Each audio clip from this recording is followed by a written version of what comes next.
सवाल नंबर 1, इन तस्वीर को मिलाएं तो कौन सी मशहूर कहावत बनती है। चलते हैं जवाब की जानिब।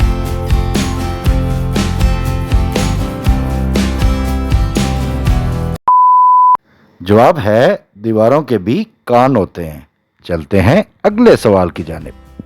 इंसान के जिस्म का वो कौन सा हिस्सा है जिसको जंग लग सकता है। ऑप्शन ए आंख, बी दिल, सी दांत। चलते हैं जवाब की जानिब।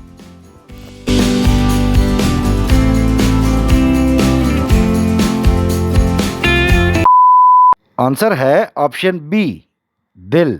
चलते हैं अगले सवाल की जानिब। इन अल्फाज को मिलाएं तो पाकिस्तान के कौन से मशहूर शहर का नाम बनता है। चलते हैं जवाब की जानिब।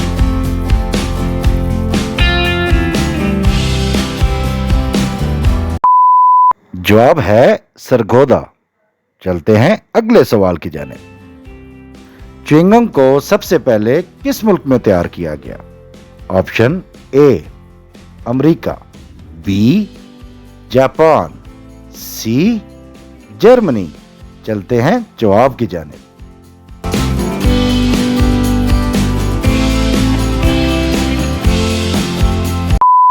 जवाब है ऑप्शन ए अमेरिका।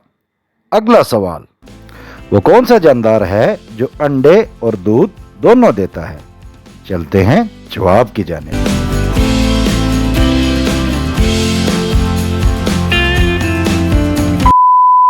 आंसर है दुकानदार।